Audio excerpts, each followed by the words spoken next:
Hi and welcome, Martina here. Welcome at my spot on the Crafty Meraki new release hub.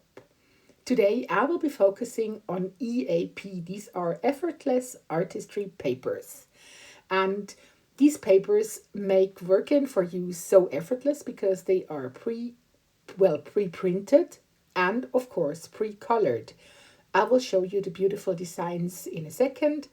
There are 4 different designs and it's 24 sheets in total in each pack. So you get many pre-colored images.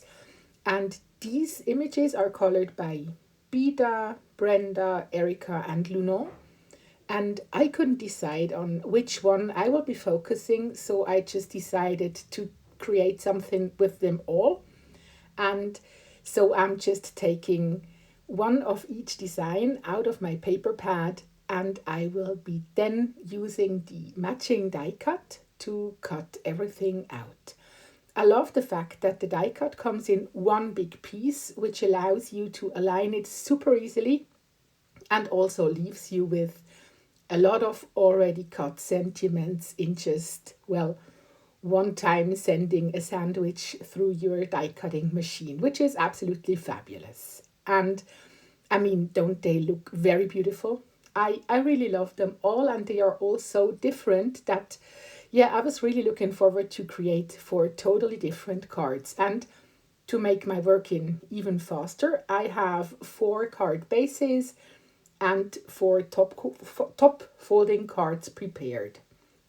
I usually fold my cards myself, so that's why you've seen these longer stripes. And for the first card, I'm using these warm winter wishes, which I had from my 4 sheets of EAP, and just aligned them in the background to create something like a patterned paper. And you see, it's super easy, and to get a beautifully printed, almost printed paper.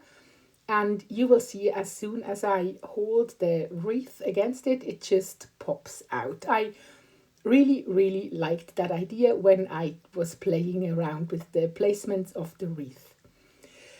As I didn't want to place it just like in the middle or on one side, I started to add double-sided adhesive tape to the whole wreath, to the backside of the whole wreath, and then lifted up all these protecting papers, and then just went in and decided for one little corner where I wanted my wreath to stick, and just bravely placed my wreath there, and then just flipped the paper around and cut all the excess paper off.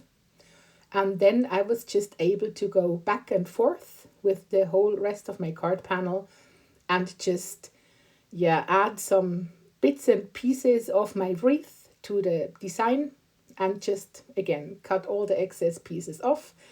And so I had I felt like I got very much wreath out of my one wreath die cut. I hope that makes sense, but I think you should be able to see. And I just liked this technique, and I thought it was very fun, fast, and effective.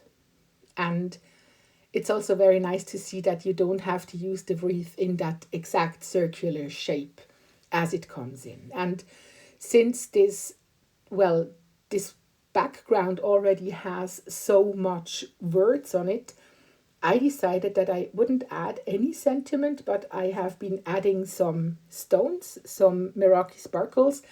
With the new release, there are some golden ones, and I just added some of them to my card. And that's the first card. For the second card, I'm using the more, brighter pinkish wreath, and I decided to, use Distress Oxide on my panel. And first I had the idea of creating something like a shade or a shadow behind the wreath. But as soon as I started to color my card panel, I just decided to go all in and colored the whole panel with a slight tint or slight coverage of Distress Oxide, and also used a slightly darker green Distress Oxide to create some splatters on the background. You see, I don't do any rocket science, just playing around with colors and shades. I have then used liquid glue to adhere my wreath on the card base. Again, cut the excess pieces off and used my ruler to make sure that the sentiment is aligned straight. I am again using some sparkles. This time it is, I think, the Sunny Sparkle Illusions. And I just think, again, against these more flat colors of the Distress Oxides, it's just nice to see something, well, sparkly. And now I think it's the green ones from the new release. I'm not sure, but I will link it correctly in the description box below. Then the third design.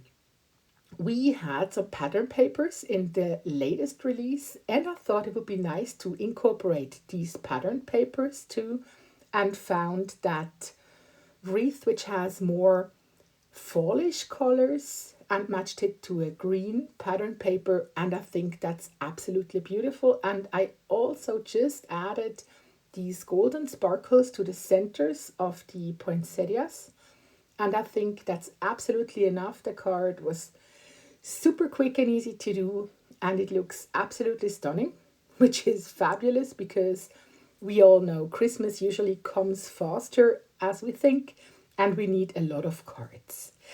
And the last wreath is completely different than the others, also color-wise completely different, because it's like bluish and colder tones. And I decided to take a, well, ink pad of Distress Oxide and just drag it over my background paper, and then just glue again parts of my wreath to the paper, and decided to go with a, not very much half circle, but almost half circle on the top and the bottom, and then just add some season's greetings with foam adhesive stripes. And of course, again, something sparkly. This time it is surely the prismatic blue ones, because they matched so well with the colors of the wreath. And these are the 4 completely different cards that I created with the EAP named Festive, Flora, Wreath. As always, make sure you check the description box below. There is something amazing to win, and you can make sure that you get all the links you probably need. And I just thought I would like to say thank you for spending the time with me, for taking the time to watch the video, and I wish you a very wonderful day. See you soon. Bye.